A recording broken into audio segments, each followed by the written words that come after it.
Assalamualaikum warahmatullahi wabarakatuh.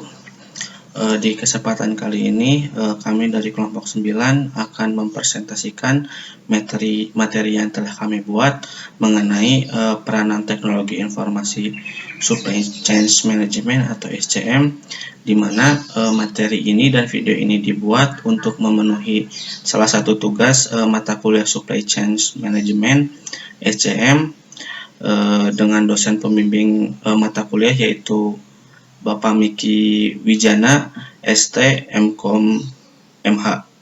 Di mana di sini sebagai penyusun saya Apip Wadan Ismail, kemudian Ilham Ramadhani dan Dik MS. Langsung saja kita ke materi. Yang pertama yaitu perkembangan teknologi informasi supply chain management atau SCM, di mana penggunaan teknologi informasi di dalam bagian SCM atau supply chain management tidak dapat dipungkiri menjadi hal yang mutlak diterapkan. Tidak heran dengan proses dan transaksi data yang begitu besar, sudah tidak mungkin lagi jika proses pencatatan transaksi dan analisa dilakukan oleh manusia, di mana percepatan dan kecepatan yang sangat diharapkan akan mengiring pada perkembangan teknologi informasi supply chain management atau SCM. Perkembangan teknologi informasi supply chain management dilakukan dengan dua proses, yaitu yang pertama full teknologi, di mana perkembangan teknologi informasi diadopsi dari proses yang berjalan di lapangan. Sebagai misal, teknologi tracking, transportasi untuk proses pendistribusian dan pergeseran barang, di mana teknologi tracking ini telah banyak diterapkan dengan melakukan penerapan teknologi GPS, sehingga dapat memberikan informasi terakhir atau titik terakhir dari transportasi yang melakukan pergeseran barang. Kemudian ada push teknologi, yaitu teknologi informasi terkini melalui proses kreativitas menghasilkan temuan baru ataupun inovasi dari yang sudah ada. Meskipun penerimaan dari dunia supply chain management masih rigid karena pertimbangan prosesnya ditakutkan dapat mengganggu jalannya proses supply chain management yang sudah ada dan sudah dibuat. Kemudian peranan teknologi dalam SCM. Peranan teknologi informasi dalam SCM adalah mengurangi selisih biaya transaksi antar supply chain partner dan biaya dalam mendapatkan aliran data. Dengan kata lain, teknologi informasi lebih mempunyai peran dalam mendukung kolaborasi dan koordinasi supply chain melalui pemanfaatan bersama informasi. Teknologi informasi juga dapat digunakan untuk mengambil keputusan. Dalam hal inilah dibutuhkan kekuatan analitis dari komputer untuk menyediakan bantuan dalam mengambil suatu keputusan. Teknologi informasi mempunyai peranan penting dalam mendukung kinerja perusahaan, yaitu akan menciptakan strategi yang bermanfaat dengan memungkinkan perencanaan strategi secara terpusat dengan operasi terpusat. Secara umum, teknologi informasi di dalam manajemen supply chain atau SCM dapat dilihat dari dua perspektif besar, yaitu yang pertama dari perspektif teknis, kemudian yang kedua dari perspektif manajerial.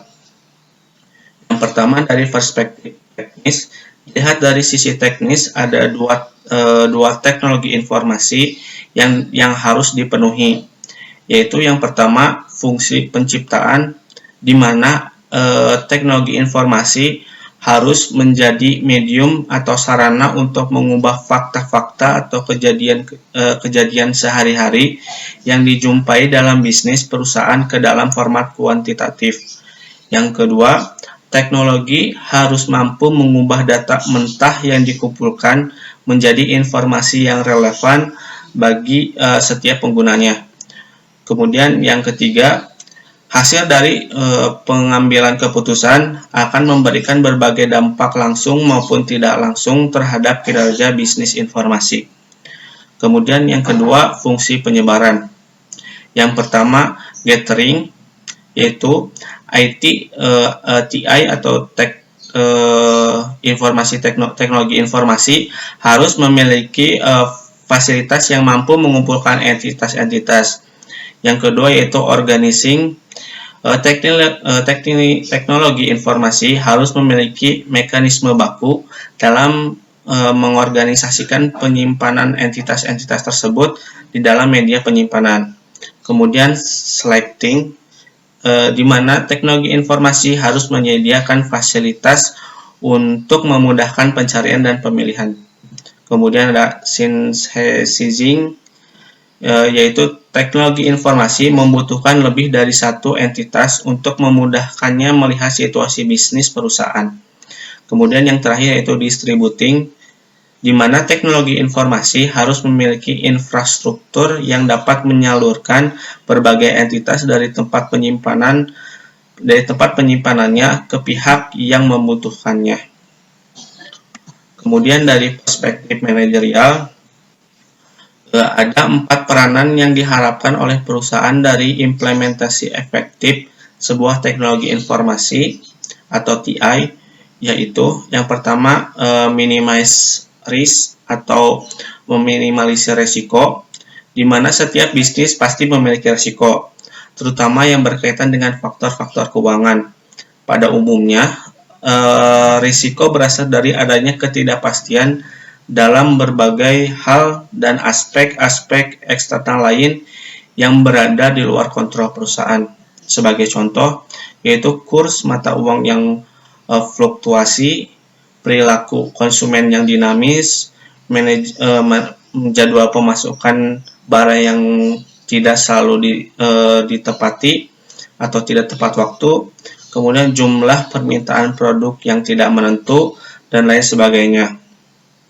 Di mana berbagai jenis aplikasi telah tersedia untuk mengurangi risiko-risiko yang kerap dihadapi oleh bisnis seperti forecasting, financial advisory, market review, planning expert, dan lain-lain.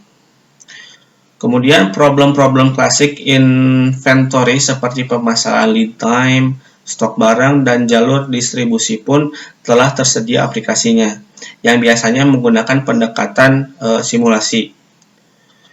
Kemudian, kehadiran teknologi informasi selalu harus mampu membantu perusahaan mengurangi risiko bisnis yang ada.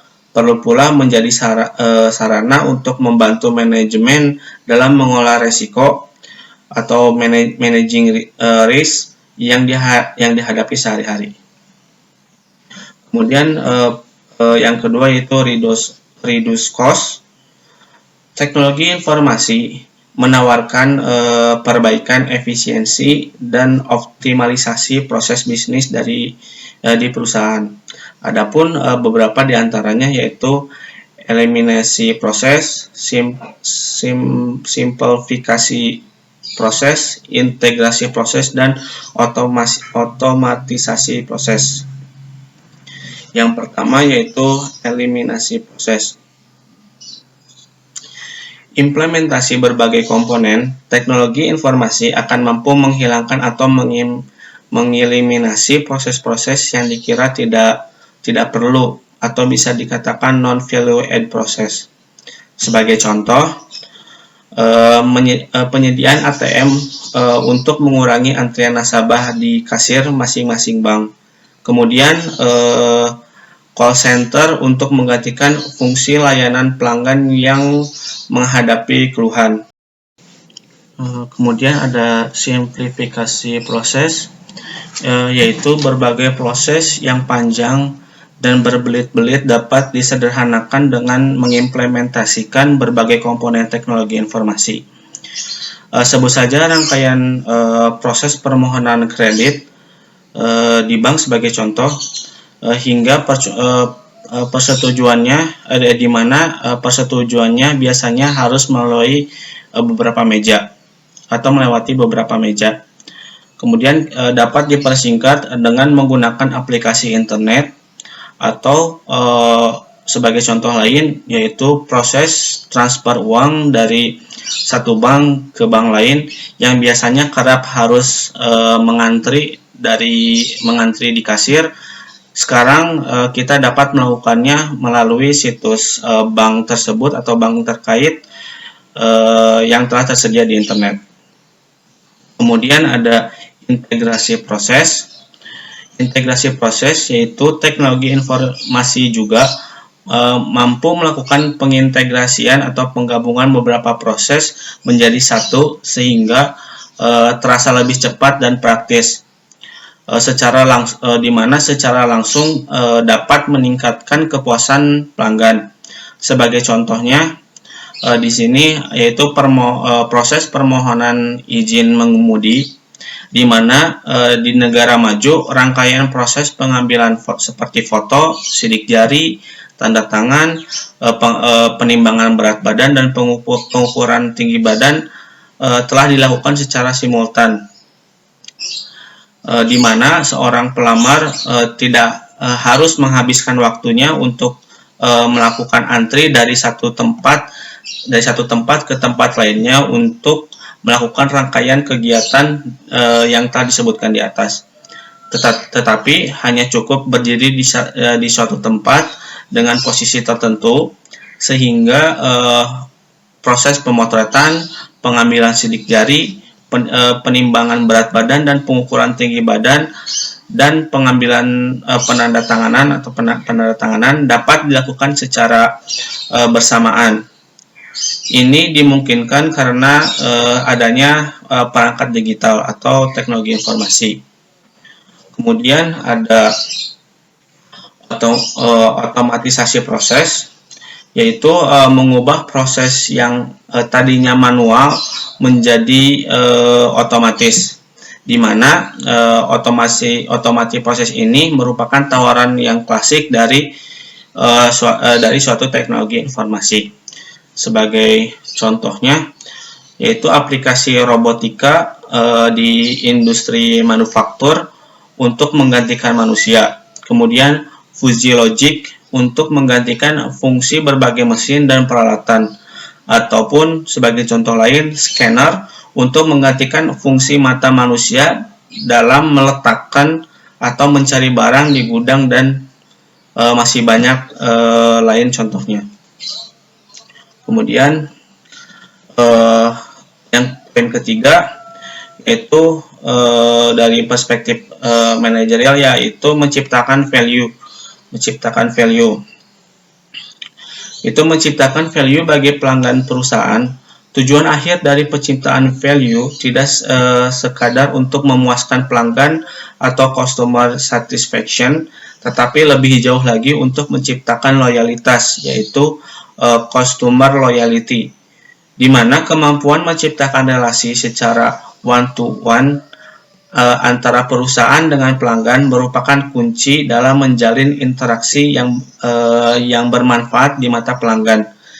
Selain usaha perusahaan untuk selalu menciptakan produk atau jasa yang lebih murah, lebih baik, dan lebih cepat, atau bisa dikatakan cheaper, better, dan faster dibandingkan dengan kompetitor bisnis lainnya.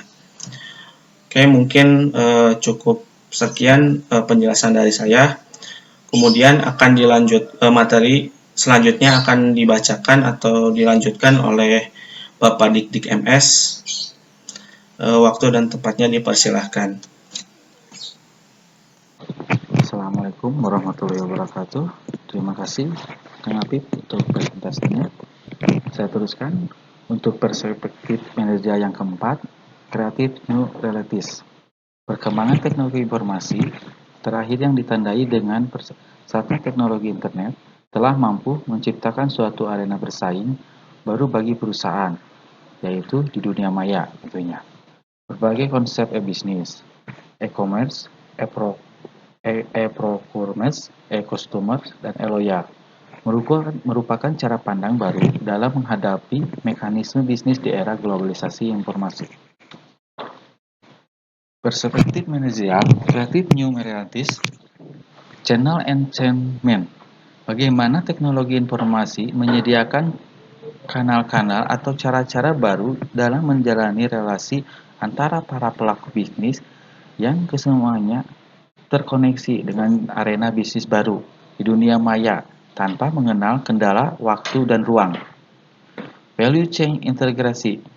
Bagaimana berbagai perusahaan di dunia melalui dunia maya membentuk suatu jaringan bisnis internet working yang saling bekerja sama untuk menciptakan produk atau jasa yang makin lama semakin murah, cepat, dan berkualitas baik.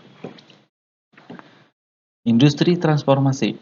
Bagaimana dampak dari berbagai kemungkinan bisnis dan kerjasama antara perusahaan membawa perusahaan untuk melakukan redefinisi terhadap bisnis inti berdasarkan kompetensinya masing-masing, karakteristik produk dan jasa, serta segmentasi industri yang berkembang. Konvergensi. Bagaimana berbagai industri yang dahulu tersegmentasi sekarang menjadi saling bersinergi dan berkonvergensi akibat berbagai inovasi produk dan jasa baru yang diciptakan dengan kehadiran teknologi informasi atau across the industry boundaries. Enterprise Value Network. Dalam SCM dikenal 3 istilah teknologi informasi, yaitu intranet, internet, dan extranet. Untuk sebuah perusahaan modern, ketiga teknologi tersebut menjadi tulang punggung proses pendistribusian informasi dari suatu tempat ke tempat lainnya. Intranet, jaringan yang menghubungkan seluruh karyawan satu perusahaan tanpa mengenal batas geografis. Perusahaan dengan kantor pusat di ibu kota dan kantor cabang di daerah-daerah, misalnya, tergabung menjadi satu jaringan komputer besar di bawah sebuah aplikasi intranet. Tujuannya untuk meningkatkan efisiensi dan efektivitas proses-proses komunikasi, kolaborasi, dan kooperasi. Internet, jaringan komputer global yang terdiri dari ribuan subjaringan yang ada di seluruh dunia, karena sifatnya yang dapat diakses oleh siapa saja, dari mana saja, dan kapan saja. Internet telah menjadi sebuah sarana milik umum atau public domain facilities. Bagi sebuah perusahaan, internet dipergunakan sebagai media untuk berhubungan dengan para pelanggan, menghemat banyak biaya tentunya. Menghubungkan perusahaan dengan internet berarti menambah luas cakupan pasar, yang berarti meningkatkan kuantitas potensi pelanggan bagi perusahaan. Extranet. Extranet jaringan komputer yang menghubungkan sistem jaringan perusahaan internet misalnya dengan sistem jaringan para mitra bisnisnya seperti supplier atau pemasok dan vendor. Tujuannya menciptakan proses pengadaan sebuah barang dan menurunkan biaya yang tidak perlu seperti biaya gudang dan biaya transportasi. Dengan teknologi informasi, perusahaan dapat dengan mudah melakukan penciptaan sebuah informasi dan menyebarkannya ke mana saja yang diinginkan. Dengan berkembangnya teknologi informasi, terutama yang berkaitan dengan dimulainya suatu konsep ekonomi baru atau digital, maka perkembangan suatu arena dan potensi bisnis baru di dunia maya.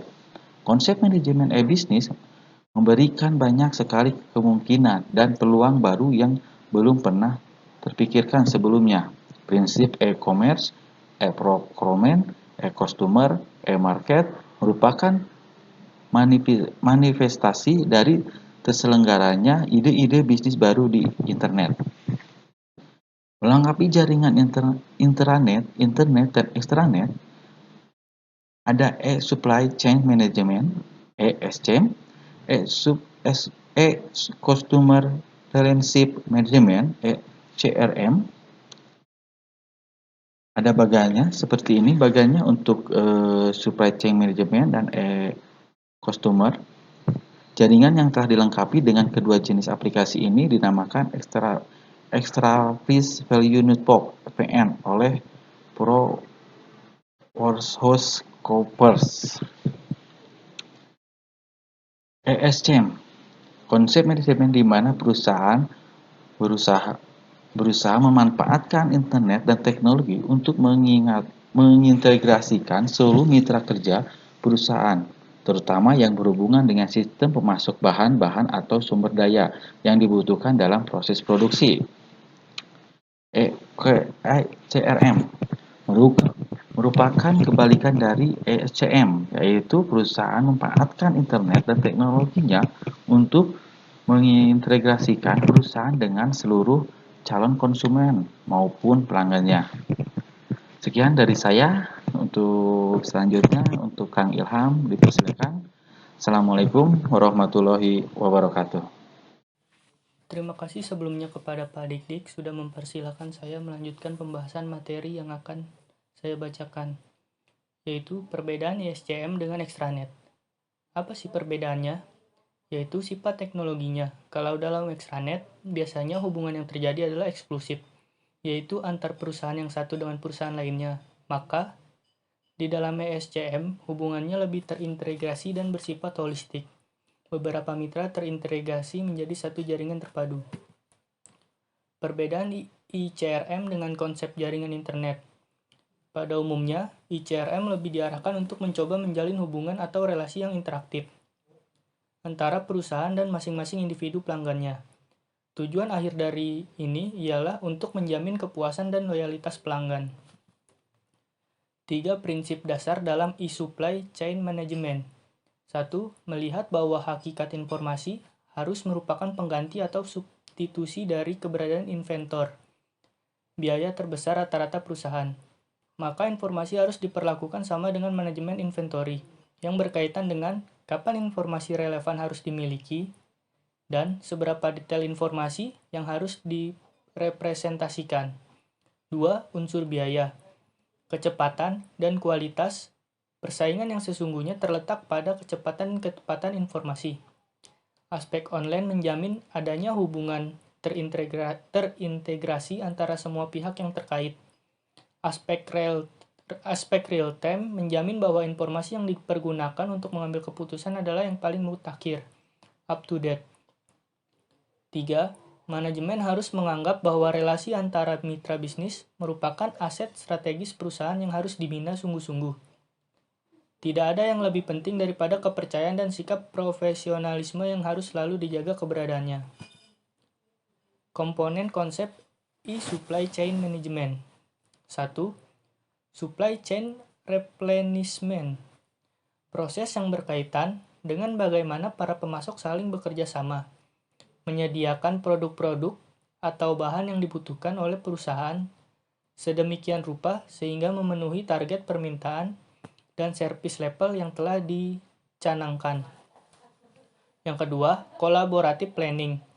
Proses yang memfokuskan diri pada aktivitas perencanaan yang berkaitan dengan operasi, produksi, inventor, dan distribusi. Sehingga keseluruhan perusahaan yang bekerja sama mengetahui objektivitasnya masing-masing untuk mencegah adanya konflik, dapat bermuara pada tidak tercapainya kebutuhan pelanggan. Yang ketiga, collaborative product development. Proses yang berkaitan dengan aktivitas penciptaan produk atau jasa yang membutuhkan kerjasama antara berbagai mitra bisnis dengan perusahaan, sehingga kualitas produk dan atau jasa dapat terpenuhi sesuai dengan spesifikasi yang telah disepakati. Keempat, e-procurement. Manifestasi baru dari proses pengadaan konvensional, di mana dalam aktivitas ini teknologi internet dan prinsip-prinsip e-business benar-benar diterapkan dengan sungguh-sungguh. Kelima, e-logistik sama dengan e-procurement, hanya saja proses ini berkaitan dengan aktivitas manajemen, pergudangan, dan transportasi. Prinsip dasar e-customer relationship management. Yang pertama, melihat bahwa untuk menciptakan sebuah produk atau jasa, diperlukan durasi waktu tertentu. Maka, perusahaan harus mengerti kebutuhan pelanggan di masa mendatang. Kedua, perusahaan harus mengerti sungguh-sungguh bahwa informasi merupakan aset strategis yang tidak ternilai harganya. Ketiga, perusahaan harus memperhatikan setiap pelanggan sebagai seorang individu yang unik, dengan membangun hubungan atau relasi one-to-one. Keempat, volume dan frekuensi perdagangan yang diperoleh dari pelanggan harus selalu ditingkatkan. Kelima, perusahaan harus dapat menjangkau pelanggan dimanapun dan kapanpun pelanggan berada, tanpa memperhatikan batas waktu dan ruang. Berbeda dengan ISCM yang lebih mengandalkan teknologi, standar, dan monoton, di dalam ICRM teknologi lebih bervariasi dan beragam. Aspek pemilihan teknologi yang harus diperhatikan. Kriteria pelanggan dapat bervariasi mulai dari individu, keluarga, institusi, sampai dengan sebuah komunitas. Perusahaan ingin dapat melakukan hubungan dengan pelanggan dari berbagai tempat yang diinginkan, entah itu rumah, tempat kerja, kendaraan, tempat publik, dan sebagainya. Ketiga, pelanggan ingin bisa menghubungi perusahaan lewat berbagai jenis peralatan seperti telepon, fax email, komputer, dan sebagainya. Peranan teknologi informasi pada masing-masing proses bisnis dalam ISCM. 1. Peranan dalam manajemen hubungan pelanggan. Kedua, peranan dalam manajemen pelayanan pelanggan. Ketiga, peranan dalam manajemen permintaan. Keempat, peranan dalam pemenuhan pesanan. Kelima, peranan dalam manajemen aliran manufaktur. Keenam, peranan dalam manajemen hubungan pemasok. Ketujuh, peranan dalam pengembangan dan komersialisasi produk. Kedelapan, peranan dalam manajemen pengembalian, return management. Pentingnya informasi dalam supply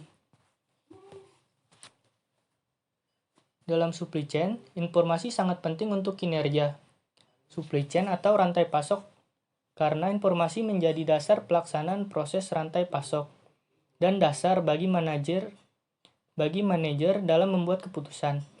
Tanpa informasi, seorang manajer tidak bisa mengetahui permintaan dari pelanggan, beberapa material yang tersedia, dan beberapa jumlah dan jenis produk yang harus dibuat. Maka dari itu, informasi yang mengalir antar bagian di dalam sebuah perusahaan juga antar perusahaan dalam sebuah rantai pasok akan memberikan manajer rantai pasok visibilitas atau pandangan tentang keseluruhan rantai pasok, sehingga mereka dapat membuat keputusan yang lebih baik. Teknologi informasi memungkinkan pembagian cepat dari data permintaan dan penawaran dengan membagi informasi di seluruh SCM ke konsumen akhir. Kita bisa membuat sebuah rantai permintaan diarahkan pada penyediaan nilai konsumen yang lebih.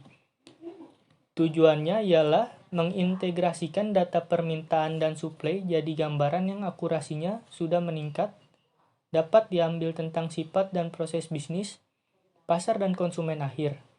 Integrasi ini sendiri memungkinkan peningkatan keunggulan kompetitif. Jadi dengan adanya integrasi ini dalam SCM akan meningkatkan ketergantungan dan inventory minimum. Penggunaan teknologi informasi dalam SCM. Ada banyak keterlibatan IT dalam SCM, di antara lain dalam bentuk 1. Enterprise Resource Planning atau ERP.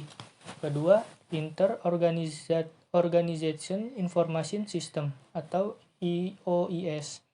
Ketiga, Electronic Data Interchange atau EDI. Keempat, Virtual Enterprise atau FE. Kelima, e-commerce. Dari penjelasan yang sudah kami bahas seluruhnya, ini ialah kesimpulannya. Dapat ditarik beberapa kesimpulan sebagai berikut. 1. Teknologi informasi sangat diperlukan dalam SCM karena ruang lingkup SCM yang luas, baik karena luasnya proses bisnis yang diintegrasikan maupun karena keterkaitan antara perusahaan-perusahaan. Kedua, teknologi informasi diperlukan untuk memperbaiki kinerja terutama dengan mengurangi ketidakpastian.